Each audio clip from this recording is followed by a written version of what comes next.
여러분은 누군가에게 아주 사랑한다는 감동적인 사랑의 고백을 들어보신 적이 있으십니까? 혹시 여러분은 누구에게 아주 감동적인 그러한 연애 편지를 받아보신 적이 있으십니까? 여러분들은 제 외모를 보시면 금방 느끼시겠지만 저는 수많은 연애 편지를 받았는데 그 많은 연애 편지 가운데 제 아내가 연애 때 저에게 보내준 그 연애 편지에 썼던 시 한 구절을 저는 지금도 외우고 있습니다. 너무 감동적이라서 그 시를 지금도 외우고 있어요. 그 시의 내용은 토실토실 알밤 같기도 하고 둥글둥글 축구공 같기도 하고 반질반질 차돌 같기도 하는 것 무엇인가 했더니 자기 얼굴이더라. 괜찮죠? 그 시 내용이 내용이 저에게 있어서는 사랑의 표현이니까 제 아내는 원래 이런 걸 표현할 줄은 모르는데 얼마나 좋았으면 이렇게 오글거리는 시를 썼을까 싶은 생각을 하면 정말로 감동적입니다.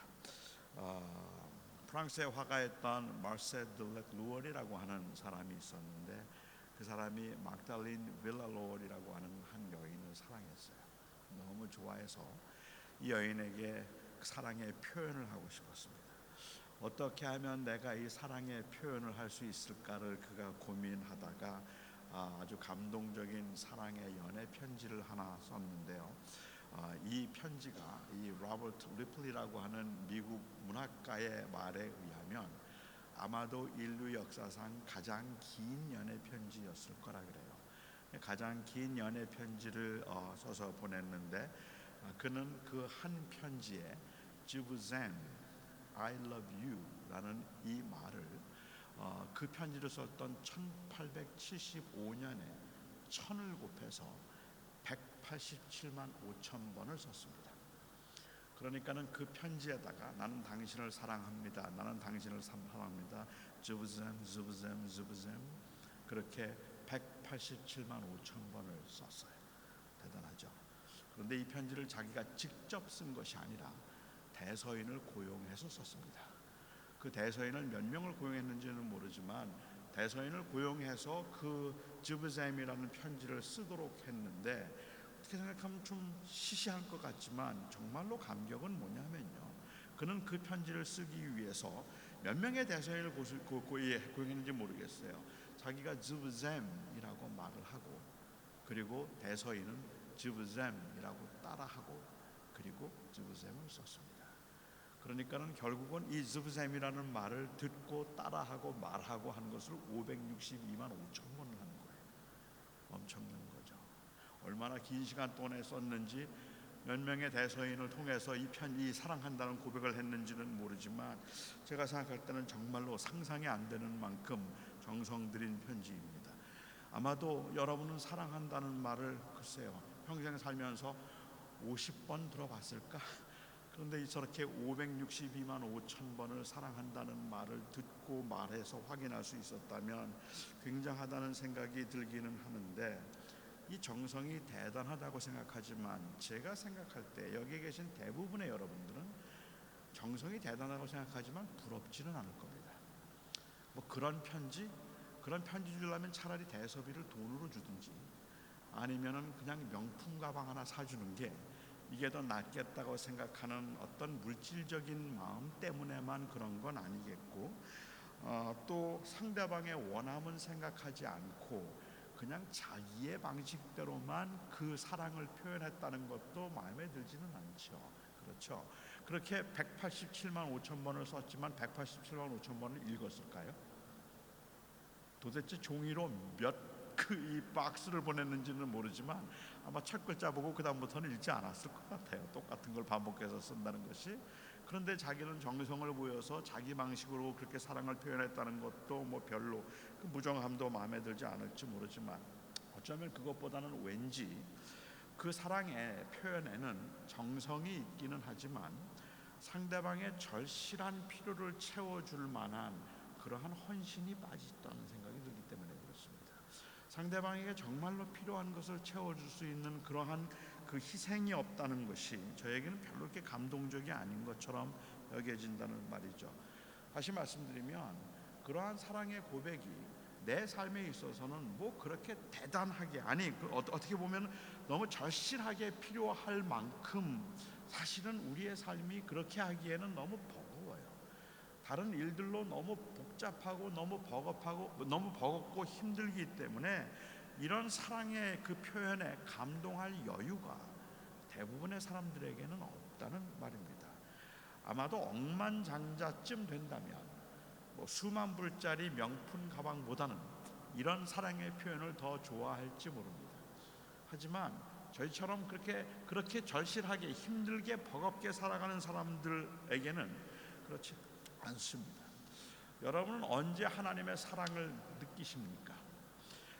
하나님께서 우리를 선대하셔서 우리의 필요를 채워주시고 그리고 우리를 극한 고난을 피해가게 하실 뿐만 아니라 고난 가운데서 우리를 견디게 하시고 잠시 고난을 당하지만 그 고난 끝에 우리의 삶이 형통해지고 우리의 삶이 다 풍요로워지게 되면 그럴 때 여러분은 하나님의 사랑을 느끼십니까?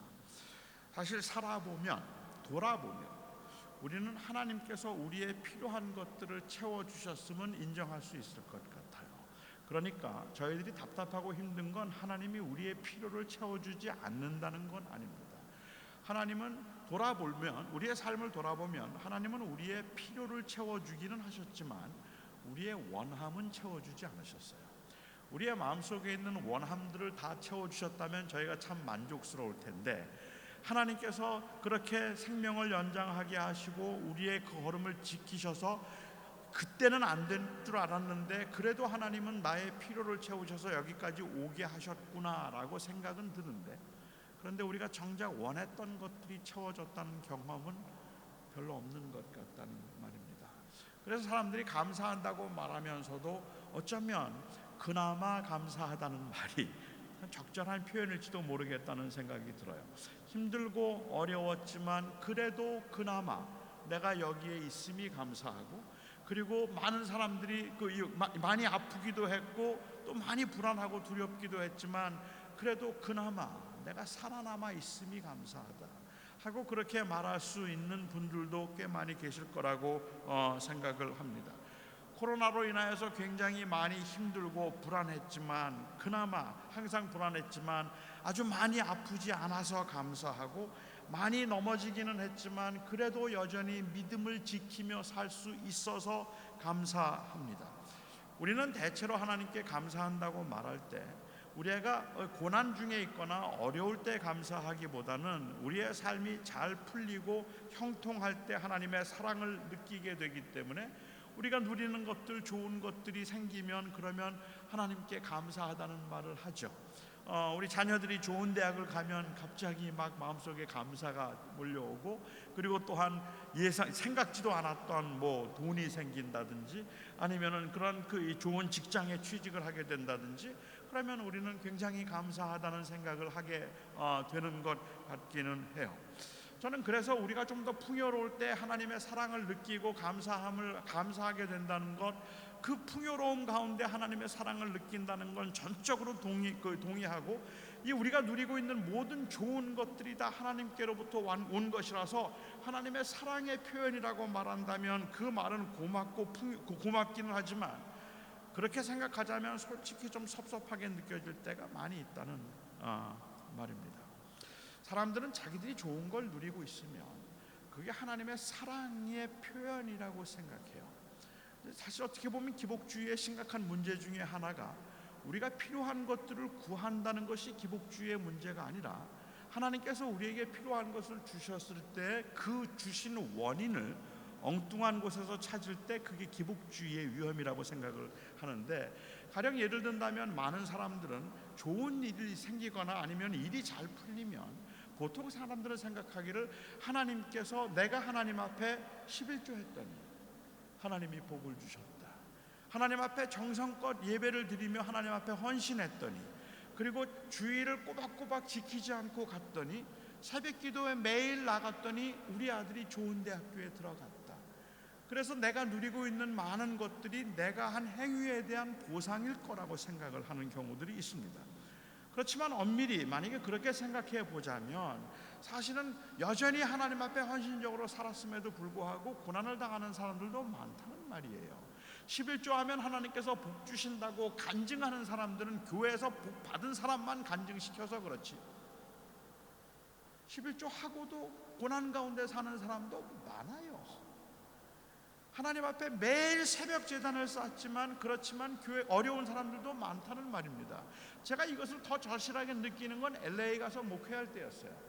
LA 코리아타운에, 그 코리아타운이라면 반경 그냥 2km 정도 될 겁니다. 아마 그렇게 넓지 않아요. 그 코리아타운 안에 한인교회가 314개입니다. 314개의 코리아타운에 있는 교회에서 그 교회들마다 하나님 앞에 부흥을 바라고 하나님의 은혜를 구하면서 새벽마다 하나님 앞에 부르짖는 목사들이 얼마나 많은지 아세요? 그런데 어떤 사람들은 교회가 부흥하고 난 다음에 말하는 거예요.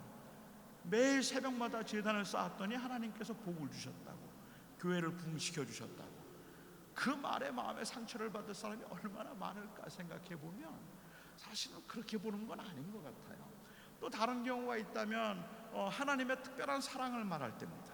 나는 한 것도 아무것도 없는데 하나님이 나를 특별히 사랑해 주셔서 하나님이 복을 주시고 하나님이 나를 형통케 하셨다는 거죠. 하나님이 나를 사랑해 주셔서 내가 건강해졌고 하나님이 나를 특별히 사랑하셔서 내가 이 호주 땅에 이민 올 수 있었다. 저는 미국에 76년도에 이민 갔습니다. 76년도에 미국에 이민 갈 때만 하더라도 미국에 이민 가는 게 그렇게 쉽지 않았던 때예요.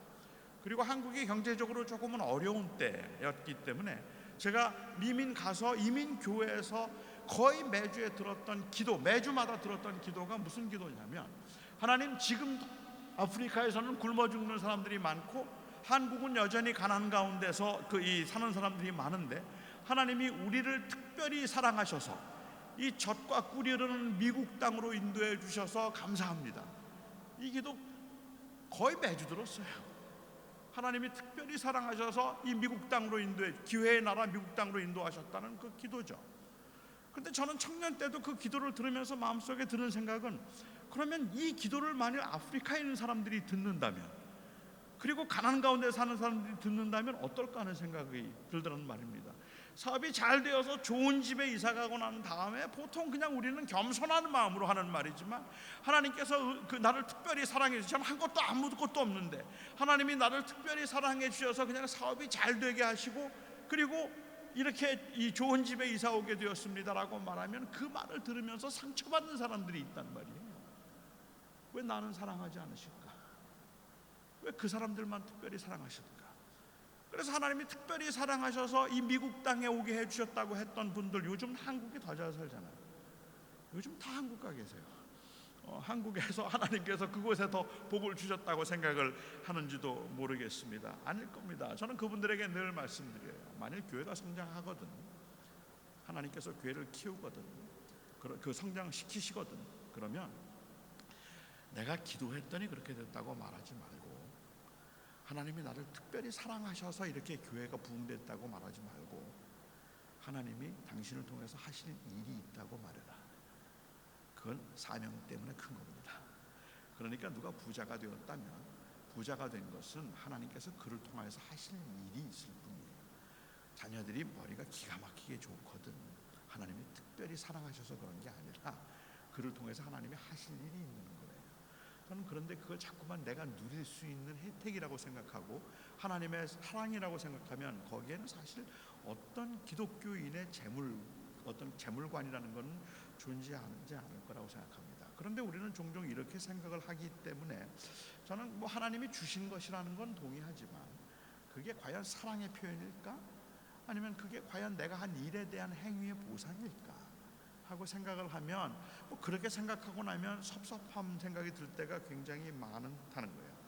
사실 많은 좋은 것을 누리고 있는 저의 입장에서 이런 말을 하는 게 조금 배은망덕하게 들릴지는 모르겠지만, 저는 하나님의 인색하심이 이해가 안 돼요. 하나님의 인색하심이 이해가 잘 안 되고 섭섭할 때가 많습니다.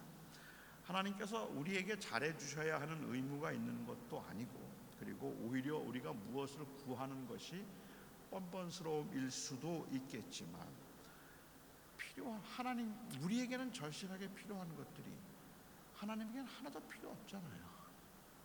그리고 하나님에게는 모든 게 너무 많잖아요. 하나님에게는 차고 넘치는데 우리에게는 없어서 고난인 것들이 하나님에게는 차고 넘치는데 하나님이 우리에게 주신다고 손해될 것 하나도 없을 것 같은데 그걸 꼭 기도해서 얻게 하거나 아니면 착한 일을 많이 해야 주신다고 말하면 그러면 뭐 글쎄요, 기도해야겠죠. 봉사도 해야 되겠죠.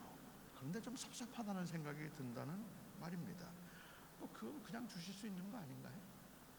물론 만물을 소유하신 그 하나님께는 하나도 필요 없는 것들이지만 우리의 유익을 위해서 그렇게 주지 않으실 거라고 말한다면 저는 거기에 동의할 수 있습니다. 처음에 아담과 하와를 만드셨을 때는 그들이 다 누릴 수 있도록 하셨지만 아담과 하와가 타락한 이후에는 그 좋은 것들에 대한 접근이 사실은 금해졌고 제한되었다는 그러한 설명도 저는 충분히 이해할 수 있습니다. 그런데도 어떤 교인들을 보면 너무 아쉬워요. 하나님이 조금만 도와주셨으면 좋겠어요. 하나님이 그러한 어려운 교인들을 제가 보면 하나님이 저보다 사랑이 더 많으실 텐데 제가 안타까워하는 걸 주님도 안타까워하실 텐데 그런데 왜 안 도와주실까 잘 모르겠단 말입니다. 예를 들면 이런 겁니다. 한 10여 년 전에 저희 부모님 사시는 집에 가면 부모님 댁에 이 패리오에 가면 이 러닝 그 머신이 있었어요. 그 트레드밀 그 머신이 있어서 이제 그걸 운동을 집에 하시겠다고 그 기계를 사셨는데 뽀얗게 먼지가 앉아 있습니다. 그 기구를 거의 사용하지 않으셨어요. 게다가 두 분은 당시에 그 헬스 클럽에 그 피트니스 센터에 멤버십을 가지고 계셨기 때문에 그 기계를 사용하신 걸 제가 본 적도 없고 사용하실 이유가 없어요. 그냥 클럽에 가서 운동을 하시면 되는 거니까요. 그래서 제가 하루는 저희 아버님, 저희 어머님께 그 기계가 필요 없다는 걸 알기 때문에 제가 하루는 저희 아버님께 그 기계를 저를 달라고 제가 부탁을 드렸습니다. 아버지 그 기계 저 주세요. 제가 집에서 운동 좀 할게요. 그리고 저희 아버님은 안 된다고 하셨어요. 제가 아니 아버지 안 쓰시는 거 아는데 그런데 그거 좀 주세요 그랬더니 쓰신대요. 아예 안 쓰시잖아요. 그랬더니 가끔 고추 말리고 빨래 걸어 놓으면 좋다는 거예요. 그래서 그거는 안 된다고 그렇게 말씀을 하세요. 물론 그건 제가 사드린 것도 아니고 그리고 또 제게 그것을 소유하거나 요구할 권리가 저에게는 없었지만 그래도 장남인데 그 운동 좀 하겠다고 달라 그러는데 그거 안 주시는 게 너무 섭섭하잖아요. 뭐 물론 그걸 제가 모르는 다른 곳에 쓰실 이유가 있었을지도 모르고 아니면 제 마음을 떠보기 위한 것일 수도 있겠지만 그리고 저에게는 어떤 권리도 없었지만 그런데 섭섭하더라고요. 제가 섭섭했던 이유는 저희 아버님에게는 그 기회가 필요 없다는 것과 저에게는 절실하게 그 기회가 필요하다는 그 사실 때문이었던 것 같아요. 하도 달라 그랬더니 저희 아버님이 마침내 한마디 하시더라고요. 내 거 가지고 내 마음대로 하는데 네가 왜 자꾸만 말하면 되는 거야. 내 거 가지고 내가 싫다는데 네가 뭔데 그러면 더 섭섭했죠. 그래서 한참 삐져서 그 집에 안 갔던 적이 있습니다. 저희 하나님도 그러신 것 같다는 거예요. 만유의 주인이시고 창조주로서 세상 모든 것을 소유하고 계신 분이지만 그 제게 필요로 하는 것 중에 사실 하나님에게 필요한 것은 하나도 없습니다. 하나님께서 오늘 저희들의 집에 돈 1,000불이 생기도록 하신다고 해서 여러분의 생활비를 오늘 새벽이라도 문 앞에 놓고 가신다고 해서 하나님이 가난해지는 것 아닙니다. 그렇다고 하나님께서 나중에 그 돈을 쓰실 것도 아닐 텐데도 참 안 주십니다. 그러면서 사랑한다고 말씀만 하십니다. 계속 사랑한다고 말씀만 하십니다. 그래도 제 건 아니니까 할 말이 없겠지만 그러면서 줄 테니까 이거 해봐 저거 해봐 하고 말씀하시면 굉장히 서운하게 느껴진다는 거죠. 그래서 어떤 청년을 제가 어제도 만났는데 그 청년도 그런 이야기를 하더라고요. 어머니가 사경을 헤매시고 힘드실 때 어머니 한 번만 살려달라고 그렇게 기도했는데, 그런데 하나님께서 그 어머니를 데려가시고, 그리고 그 마음속에는 하나님에 대한 서운함이, 여전히 하나님을 섬기고 있지만 하나님에 대한 서운함이 쉽게 가시지를 않는다라고 이야기를 해요. 어쩌면 여기 계신 분들도 그런 비슷한 그러한 경험들을 하고 계신지도 모르겠다는 생각이 듭니다.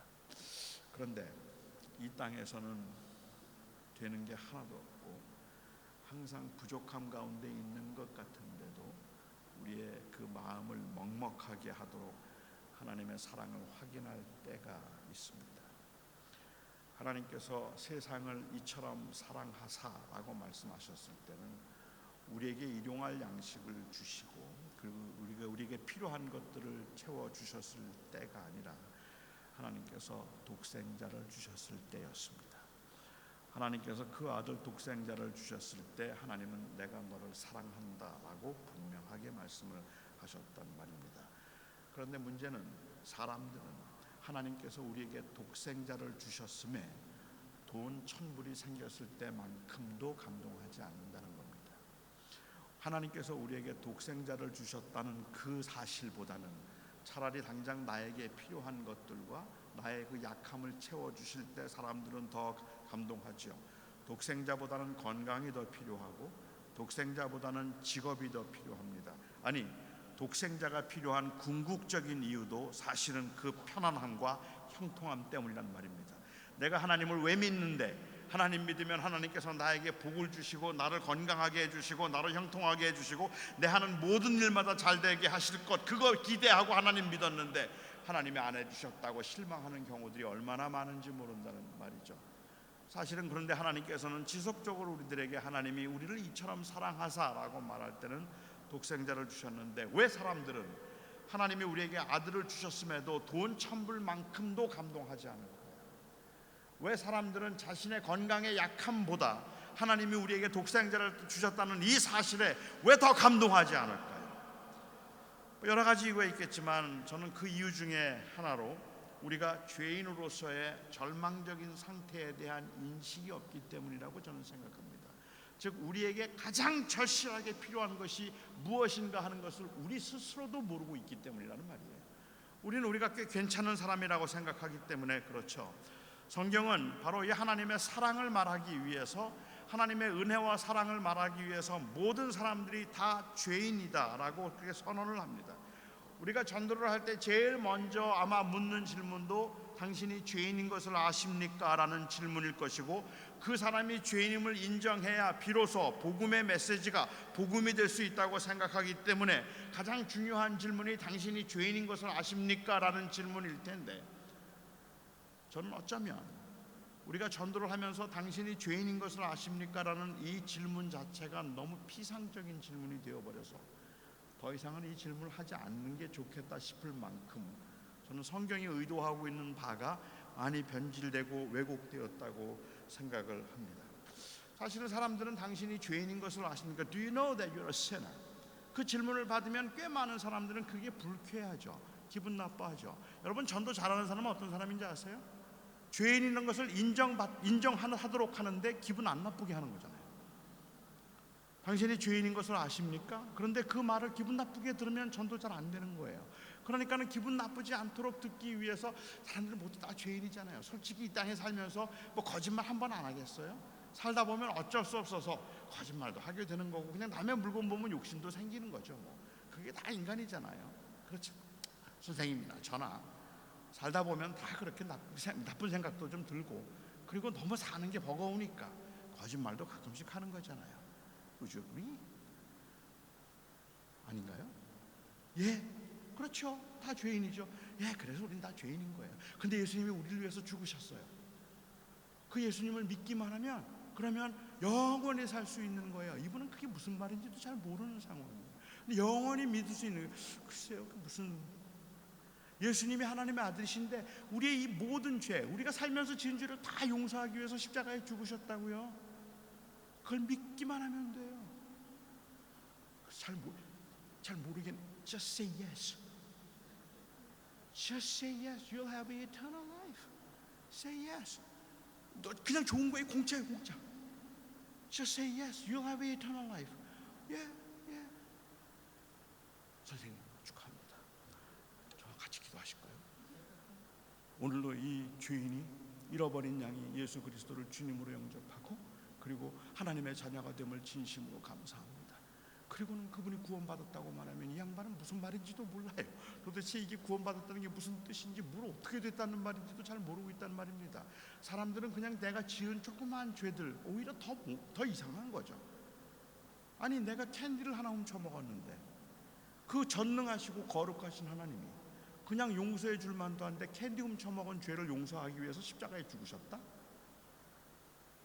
그리고 그를 믿는 자들의 죄는 다 사해 주시고 믿지 않는 자들은 다 지옥에 보내신다? 그게 이해가 안 되잖아요. 그러니까 기독교는 굉장히 편협한 종교이고 호전적인 종교이고 독선적인 종교라는 말을 사람들이 하지 않겠느냐는 말입니다. 아닐 겁니다. 당신이 죄인입니다라고 말을 할 때 성경에서 말하고 있는 그 의미는 그냥 단순히 나쁜 짓을 조금은 했다는 게 아닙니다. 물론 죄의 결과로 사람들은 다 그렇게 나쁜 짓을 해요. 하지만 궁극적이고 우선적인 원인이 무엇인가를 아는 게 중요하다는 거죠. 제가 고등학생 때 주님을 영접했어요. 그런데 저희 부모님은 교회를 안 다니셨어요. 그래서 고등학생 때 제가 저희 부모님에게 전도를 좀 해야 되겠다는 생각을 했어요. 그래서 몇 달 동안 제가 기도를 했거든요. 기도를 하면서 준비를 하고 이제 저희 아버님께 제가 먼저 전도를 했는데 그 당시에 뭐 제가 전도할 수 있는 뭐 기술을 배운 것도 아니고 실력이 있는 것도 아니니까 그냥 저희 아버님께 아버지 저하고 같이 교회 다니면 좋겠어요. 같이 교회 가요라고 말씀드렸습니다. 그리고 저희 아버님 한마디로 필요 없다. 그랬어요. 나는 교회 같은 거 필요 없다. 그래서 제가 아니에요 아버지. 모든 사람들은 다 죄인이기 때문에 예수님을 믿고 그 죄가 용서받고 천국에 가야 돼요. 아버지도 저와 같이 예수님 믿고 죄 사함 받고 천국 가면 좋겠어요. 그리고 저희 아버님이 내가 무슨 죄인이냐 그러시더라고요. 내가 살인을 했냐? 내가 도둑질을 했냐? 내가 지은 죄라고는 너희들 키우면서 고생한 것밖에 없는데 그런데 내가 무슨 죄인이냐 그러시는 거예요.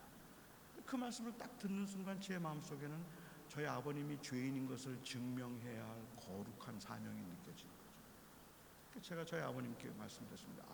아버지는 잊어버리셨는지 모르겠는데 초등학교 5학년 때 아버지 술 잡수고 들어오셔서 자고 있는 나를 막 발길로 차면서 욕했던 거 기억 안 나세요? 아버지가 어머니를 꼭 싸우면서 어머니를 때리려고 했던 건 내가 본 적이 있는데 아버지 정말 그런 적 없으세요? 아버지는 살면서 남의 물건에 욕심을 낸 적이 한 번도 없으세요? 아버지는 살면서 거짓말 한 적 한 번도 없으세요? 그럼 전 저희 아버님께 무지 맞았습니다. 세상에 이렇게 무례한 자식이 어디 있어요? 아버지가 죄인인 것을 증명하기 위해서 저는 저희 아버지가 초등학교 5학년 때 했던 일까지 기억해서 그것을 가지고 아버지 죄인이잖아요 라고 그렇게 정죄하고 있는 듯한 그 모습에 저희 아버님은 굉장히 불쾌하신 거죠. 성경은 모든 사람이 죄인이라고 할 때 그 이야기를 하고 있는 게 아닌 겁니다. 성경의 모든 사람들이 죄인이라는 말의 의미는 모든 사람에게는 아무런 소망이 없다는 거예요.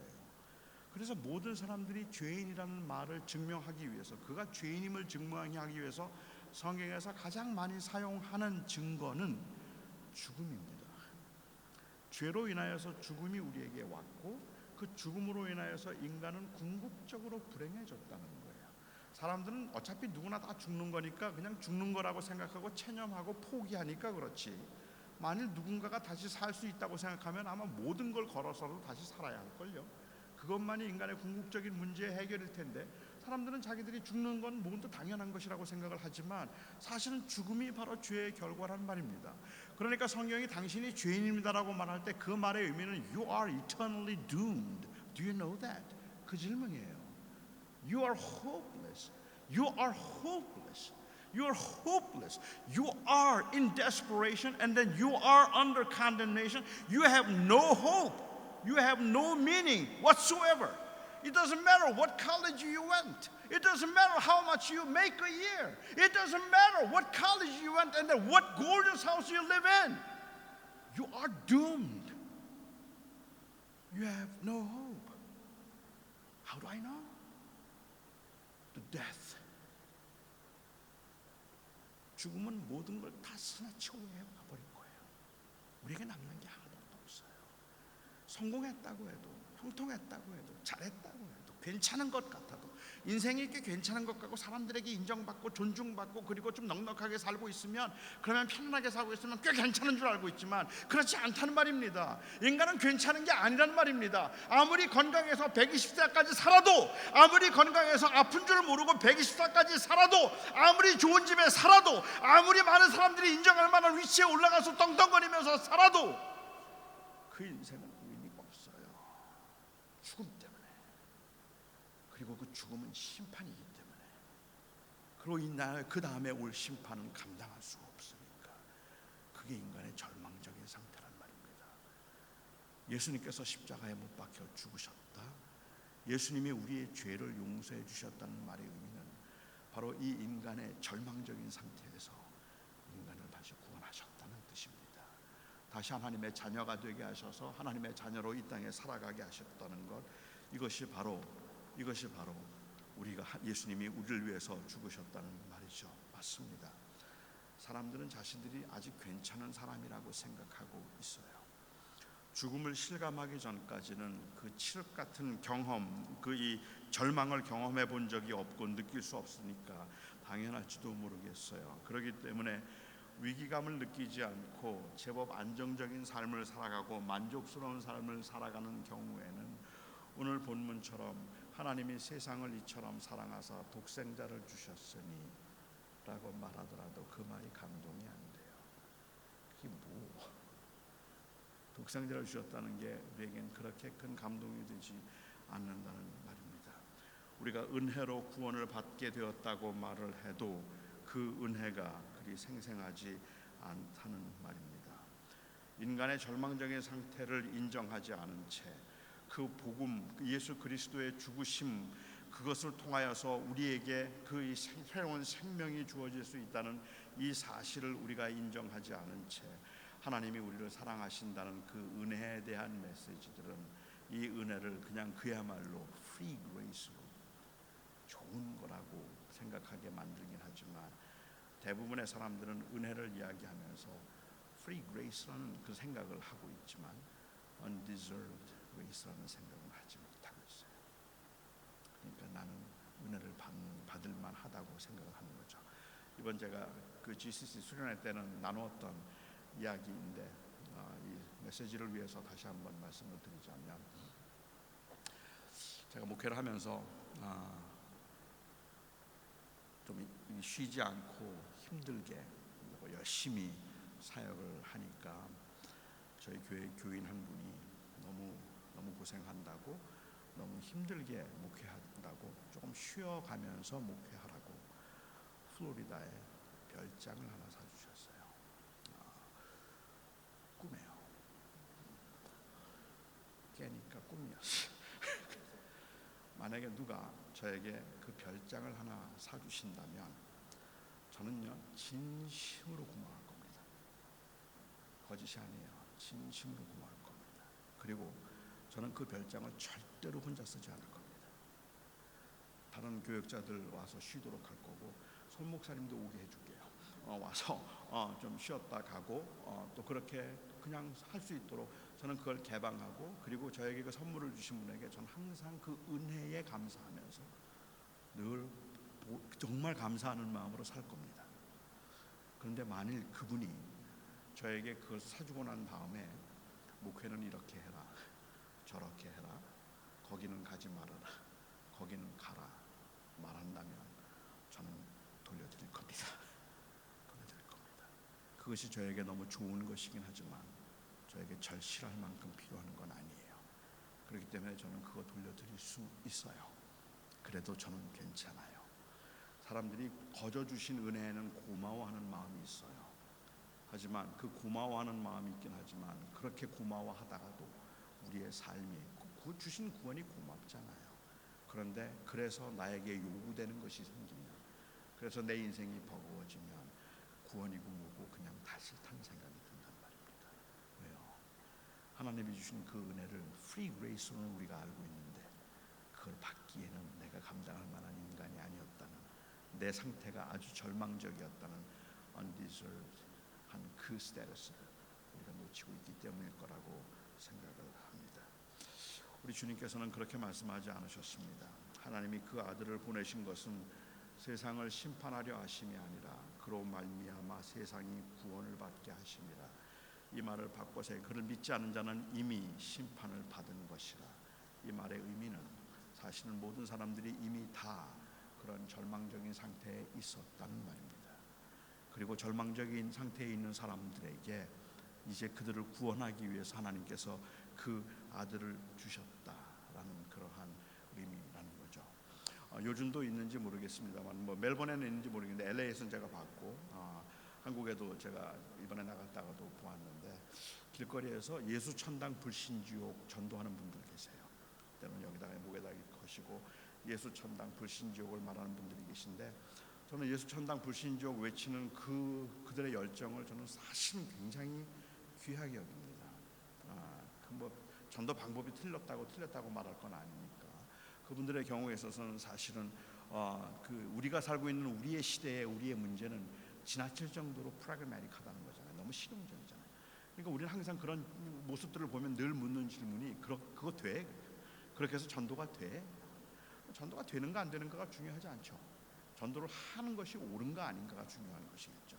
저는 그분들이 잘못됐다고 생각하지는 않는데 그 메시지가 오해될 수 있다는 것은 저는 굉장히 심각한 우려를 가지고 있다는 거죠. 사람들은 그 전도를 들으면서 무슨 생각을 하는가 하면 예수를 믿으면 천국 가고 예수를 안 믿으면 지옥 간다고 생각해요. 그래서 예수 믿는 사람은 하나님이 천국 보내시고 예수 안 믿는 사람은 하나님이 지옥에 가게 하신다는 거예요. 여러분 그 말이 맞을까요? 예수 안 믿으면 지옥 가는 겁니까? 안 믿어서 지옥 가는 겁니까? 저는 아니라고 생각해요. 우리가 예수를 믿어서 구원받는 건 맞지만 예수를 안 믿어서 지옥 가는 건 아닙니다. 다시 말씀드리면 그 사람이 지옥 가게 만드는 것은 그 primary cause는 예수를 안 믿었다는 게 아니에요. 그들을 지옥 가게 만드는 것은 죄예요. 죄 때문에 인간에겐 절망이라는 말입니다. 그런 상황에서 예수님이 그 구원의 길인데 믿지 아니함으로 여전히 그 상태에 남아있게 되는 것이죠. 이미 심판을 받은 상태라 하는 그 말씀입니다. 제가 설명을 좀 그 위에서 이렇게 한번 말씀을 드려볼까요? 어떤 분이 병에 걸렸습니다. 이분이 지금 그 병에 걸렸는데 불치의 병이에요. 현대의학으로는 살 수가 없어요. 모든 사람들이 다 그는 이제 죽을 거라 그래요. 살 수가 없다는 거죠. 그렇게 현대의학으로는 살릴 수 없는 그러한 이 병에 걸렸는데 그래서 다 죽는다고 생각하는데 그런데 미국 NIH에서 새로운 신약이 하나 나왔어요. 아직 임상이 끝나지 않았기 때문에 알려지진 않았지만 그 약을 먹으면 살아요. 그리고 어떤 분이 그 약을 가지고 오셨어요. 그리고는 그 약을 이분에게 소개하는 거예요. 이 약 먹으면 살아요. 이 약 드세요. 이 약 먹으면 살아요. 그런데 그분이 그 약을 믿을 수가 없더라고요. 그래서 안 먹었어요. 그리고 죽었어요. 그러면 안 먹어서 죽었다면 그를 죽게 만든 그 원인이 약을 안 먹었다는 것입니까? 아니면 병입니까? 그는 병으로 죽은 거예요. 그를 살릴 수 있는 길이 있었을 뿐이에요. 그를 살릴 수 있는 길은 약을 먹으면 그 병이 치료되니까, 그러니까 사는 거예요. 그런데 약을 안 먹었다는 말은 결국은 그는 그 약을 안 먹었기 때문에 죽었다는 것은 약을 안 먹어서 그가 죽게 되었다는 말과 약을 안 먹어서 그를 죽였다는 말은 달라요. 우리가 지옥에 가는 것은 안 믿었기 때문에, 예수님을 전했더니 안 믿었기 때문에 하나님이 지옥에 보내시는 게 아니에요. 인간이 그런 중립 상태에 있다면 얼마나 좋겠습니까? 그런데 그게 아니라 인간은 지금 죽어가는 거예요. 아무 소망이 없어요. 인간에게는. 인간은 가만 내버려두면 다 죽어요. 인간은 가만 내버려두면 전부 다 심판이고 다 죽어요. 모두가 다 아무런 소망이 없는데 그들을 살리기 위해서 하나님께서 독생자 예수 그리스도를 우리에게 보내시고 그를 믿는 자들을 구원하시기로 하나님께서 계획하셨다면, 그렇다면 이것은 엄청난 복음의 소식이라는 말입니다. 이거는 절망적으로 살고 있는 사람들, 이건 이 땅에 살면서 돈 천불이 생기는가 아닌가의 문제가 아니라 궁극적인 인생의 문제를 해결하기 위한 하나님의 몸인데, 하나님이 보실 때는 인간에게 돈 천불 생기는 것보다 더 본질적으로 중요한 문제는 다시 사는 거란 말이에요. 다시 살아나는 걸 말고는 소망이 없단 말입니다. 아무리 좋은 집에 살아도, 아무리 괜찮은 것처럼 보여도, 아무리 사람들에게 인정을 받고 존중받는 삶을 산다고 할지라도 그 인생에 소망이 없어 보이는 거예요. 소망이 없잖아요. 그런데 그들에게 다시 살 수 있는 그 길, 하나님의 자녀가 될 수 있는 권세, 이 권세를 다시 주기 위해서 하나님께서 그 아들을 주셨고, 바로 그 인간의 절망적인 상태를 전제했기 때문에 하나님이 너를 이처럼 사랑하사 독생자를 주셨다. 이것보다 감동된 말이 없단 말이에요. 이것보다 분명한 하나님의 사랑의 증거가 없단 말이에요. 비록 세상에서는 왜 이렇게 힘든지 모르겠지만 하나님이 그럼에도 나를 하나님이 사랑하신다는 걸 확인할 수 있는 그 길은 세상에서 잘 풀려서가 아니라 하나님의 아들 때문이란 말입니다. 그 아들 때문에 우리는 그것을 확신할 수 있는 거죠. 인간의 이런 절망적인 상태를 인정하지 않는다면, 전제하지 않는다면 이 복음의 은혜는 어쩌면 종교적으로 헌신된 사람들이 축복받고 많은 것을 누리며 그리고 풍요롭게 살 수 있게 만드는 천박한 상품이 되어버리고 맙니다. 예수 믿으면 다 복받고 잘 산다는 말, 하나님은 당신을 잘 믿는 사람들에게 복을 주고 믿지 않는 자들에게는 고난을 주시는 독재자가 되어버리고, 기독교는 하나님의 이름으로 세력을 확장시키기 위해서 독선적이고 호전적이라는 말을 들을 수밖에 없단 말입니다. 그 인간의 절망적인 상태를 인정하지 않는다는 말이에요. 이런 놀라운 은혜가 어떻게 그냥 믿는다고 동의만 하면 그러면 구원을 받는다는 말로 이해될 수 있는지, 어떻게 이 하나님의 무조건적인 은혜와 사랑 앞에서 어떻게 하면 내가 희생과 헌신을 최소화하면서 세상에서도 마음껏 누리면서 구원도 받을 수 있을까 하는 그 방법을 어떻게 모색하게 만들 수 있을지, 이게 가능하지 않다는 거예요. 그 은혜가 너무 감격스럽고 너무 벅찬 것이기 때문에 그렇다는 말입니다.